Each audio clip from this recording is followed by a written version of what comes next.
Hi guys! Sasamahan nyo nga ako. Ipapakita ko sa inyo yung ibang part dito sa Terrace BC kung saan lang ako malapit. Kasi nagda-drive na ako ngayon pero hindi pa ako nagda-drive sa malalayong lugar. So, ayun nga, galing ako sa Saskatchewan. Kung napanood ninyo yung ibang vlog ko, blinag ko din na kung saan ako nagstay sa Saskatchewan. And itong Terrace BC ay mas malaki siya, 4 times bigger siya. So, mas malalapit ngayon ang grocery store, department store. Meron din silang maliit na mall. Pero unlike talaga sa Saskatchewan na magdadrive ka ng 1 to 45 minutes para makarating ka lang doon. Aside from the private vehicles, meron na din silang buses, meron na din silang taxis. So sobrang accessible lang talaga. And ngayon, ibabalik ko lang tong sasakyan sa may-ari kasi kahapon wala akong sasakyan and buti na lang meron silang dalawang car kaya hiniram ko muna to. Kung makikita ninyo dyan yung sasakyan ko, si Baby Subaru. Sa likod, ayan, so samahan nyo ako. Maglalakad lang ako pa uwi. Pero okay lang kasi mag-exercise tayo. Sa Philippines, hindi talaga ako nagda-drive.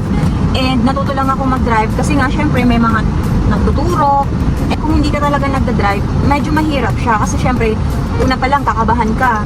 Pero ang maganda lang kasi dito sa BC, hindi ganun ka busy. Gusto ko talaga na matuto ng mag-drive. Kasi dito, nag-i-snow din. I mean, may times lang talaga na kagaya nito, summer, sobrang ganda ng panahon. Pero kapag winter, wala ka talagang ibang choice. Kaya kailangan mo talaga na matuto mag-drive. Pag nagda-drive ka, kailangan focus ka talaga. Lalong-lalo na yung mga signs sa gilid, kailangan nakatingin ka. Kagaya nito, may pumapasok. So dapat talaga, dahan-dahan ka. Careful ka talaga sa pagda-drive. Walang traffic enforcer, pero lahat talaga sumusunod sa mga stop signs. Lalong-lalo na kapag mga four-way, kailangan alam mo kung sino ang mauuna, sino ang susunod. Regardless kung nasa Philippines ka or nandito ka sa Canada, if gusto mong lumipat sa Terrace BC, maganda naman dito. Kasi accessible naman siya. So nandito na ako ngayon sa bahay ng pinaghiram ako ng sasakyan. Mukhang mayroon.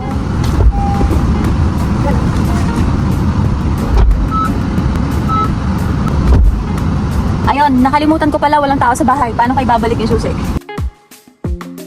So ayun, nandito na nga tayo, nakarating na tayo kung saan man tayo nakarating. Meron dito, ito yung parking lot. Makikita nyo dito yung Tim Horton. And andyan din yung Shoppers, Safeway. Hindi lang Filipinos but maraming nationalities ang galing sa city. And lumilipat sila dito. Kumbaga, pag nakatira ka sa downtown, marami kang makikita like, meron ditong, malapit dito yung mga bank, CIBC, Royal Bank, Scotia, TD. Meron silang Tim Hortons, meron silang McDonald's, may KFC din dito. Sana lang meron silang Jollibee pero wala silang Jollibee dito. Walmart din sila dito, malapit lang. Lahat dito, by walk pwede. Saskatoon kasi yun yung city. Pero yung pinanggalingan ko kasi, isolated pa siya. Wala siyang public transportation. So, kailangan, ang option mo lang talaga, it's either you walk or magkaroon ka talaga ng mga kaibigan na pwedeng magdala sa'yo sa lugar kung halimbawa gusto mong mag-grocery. I work in Manito, hotel and restaurant. And sabi nila, meron naman daw doon taxi kaya lang, isa lang. And minsan hindi pa siya pumapasok or minsan hindi siya nagda-drive kasi nga hindi naman lahat kailangan ng taxi. So mostly doon, mayroon silang private vehicle. Medyo mahirap lang sa akin yun kasi nga hindi pa ako nagda-drive that time. Kung gusto nyo lumipat dito sa Terrace BC, carry lang. Pero cost of living ba? Kasi mahal na din dito. Pagdating ko dito, mura pa talaga yung mga groceries nila. Kahit saan naman, parang yung inflation niya talagang sobrang tumataas na.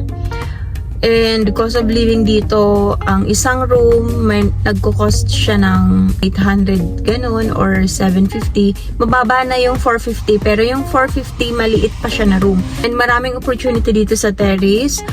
Meron siyang mga nursing, meron siyang hospitality industry, meron siyang financial institution. Kailangan talaga flexible. Magda-drive na ako ulit ngayon, uuwi ako kasi kailangan kong palitan yung sasakyan. Gagamitin ko yung sasakyan ko.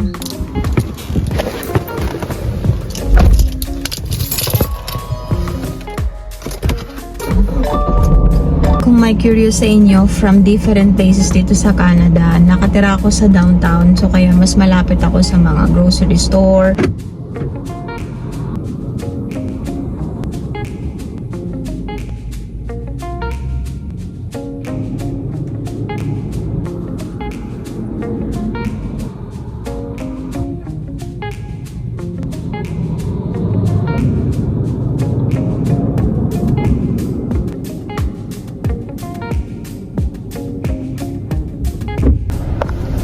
Kung makikita ninyo, andyan mayroon tayong marks, winners. Yeah, winner ka dyan. Tapos mayroon ding Dollarama, sports check. Hindi nyo na makikita yun. Teka lang, paano ba i-zoom ganun? Okay, so Dollarama, ang tawag dito is Esquina Mall. Tapos we have Ardin, that's for women's clothing. Tapos dito, makikita mo yan, meron siyang CIBC. Yan, CIBC. And then, we also have Subway here. Diba? Kompleto talaga. Tapos, doon naman sa kabila, if you can see that logo, we have McDonald's. Lapit tayo din sa kabila kasi andun yung Save On. Para lang makita ninyo. Parang ilang minutes pa lang yung dinadrive ko pero nakita na natin lahat kasi nga sobrang accessible ng mga bilihan dito sa Terrace. Yung ibang mga taga Rupert, taga Prince George, nagpupunta din dito. Taga Terrace, nagpupunta ng Prince Rupert, Prince George. Ganun naman din kasi yun. Maganda din na mag-drive, makakita ng ibang lugar. Ayun, so magdadrive tayo ulit tapos ipapakita ko sa inyo yung Save On. Bukod nga pala sa mga department store, may mga hotels din dito. Quality Inns, Holiday Inn, Comfort Inn. Hindi nga lang siya sobrang malalaki kasi syempre kung ini-expect mo na, kung bawa galing ka sa malalaking city like Quebec, Montreal, Edmonton, Calgary, wag mag-expect kasi hindi naman to ganun kalaki. Kumbaga, hindi siya sobrang malaki. Bawa nakatingin dito. Yan. Hindi siya sobrang malaki pero hindi rin siya maliit. Ganon. So, nagbibisa din talaga dito. So, kaya talagang ingat sa pagdadrive. Shoutout nga pala sa nagturo sa akin mag-drive.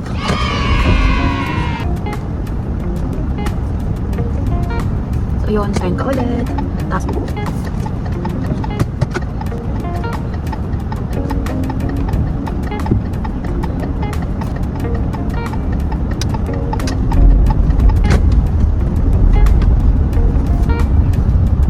mabibuild na lang talaga yung confidence mo kapag nagdadrive ka.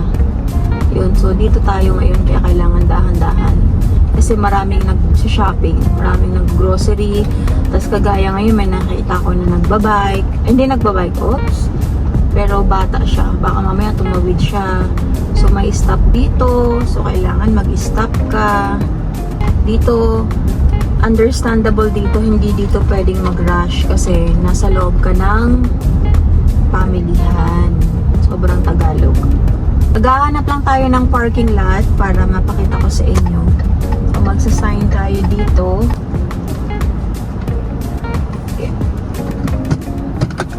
Okay. Parking. Ganon. So, ganon lang. Pakita ko na sa inyo.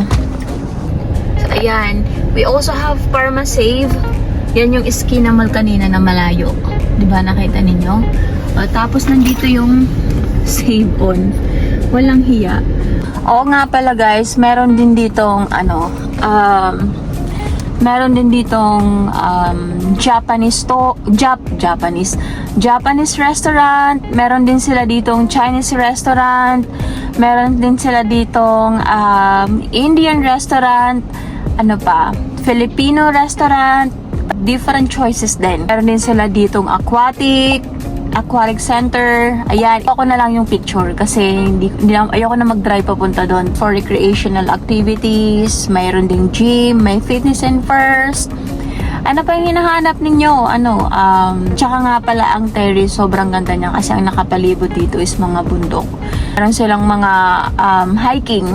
Kaya lang hindi ako masyadong nakakapag-hike kasi syempre diba, kapag nag-hike ka talagang gusto mo yung hindi alam, di ako nakahanap ng grupo dito. Pero mostly mga friends ko lang din yung kasama ko pag nag-hike. Ayun. Mayaman din sa lake si Terrace BC. So, yung mga mahilig mag-recreation dyan, mahilig mga mag-bonfire, mahilig mga mag-camping, mahilig mag-fishing, this is ideal place for you as well, especially on summertime. Sisimula ang summertime nila late May and then until August. Feeling ko, last year kasi, pakiramdam ko, 3 weeks lang yung summer. But this time, I feel like this is the longest summer dito sa Terrace. Syempre kasi bago lang ako dito. But for me, it is the longest summer here. Kasi ngayon, ganda ng panahon niya, mainit talaga siya. May hangin siya, mainit, ganun. May mga families akong nakakausap na they are from Calgary, from other places, and gusto din talaga nilang lumipat dito.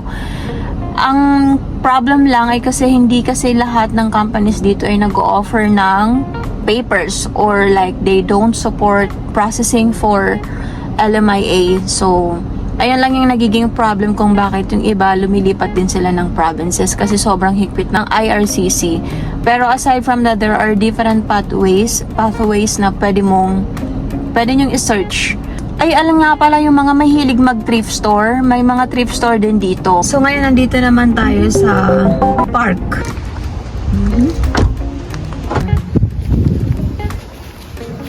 Ano diba?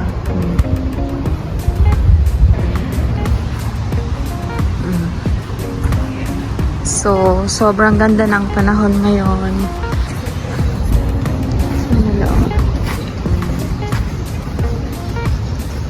Hindi ko alam kung ano to, pero parang cherry ata to. Meron din pala dito nga mga dental park. Meron silang sa Dark Coast Dental. Kahapon galing lang ako sa dental park.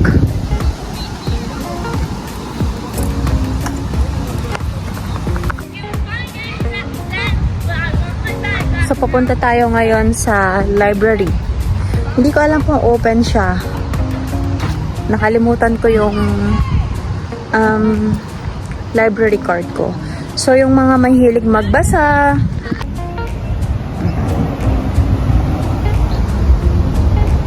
hindi. Open naman siya. Diba? So, quiet lang. Quiet lang tayo. Andito tayo ngayon sa library. Alam nyo, gustong-gusto ko talaga dito sa library kasi sobrang organized ng mga gamit nila dito. I mean, yung mga libro.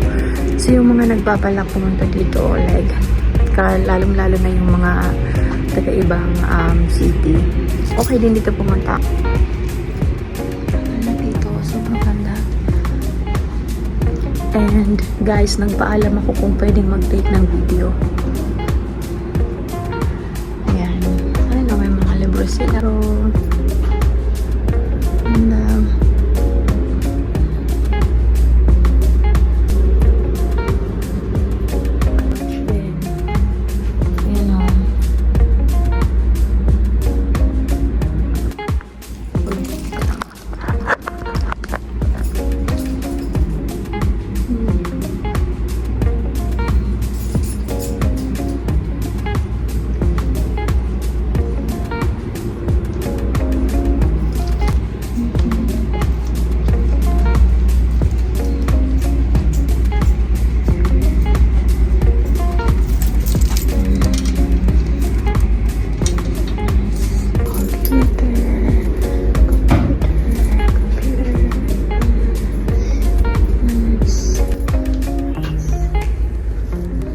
hindi na tayo papasok sa loob kasi nga maraming tao.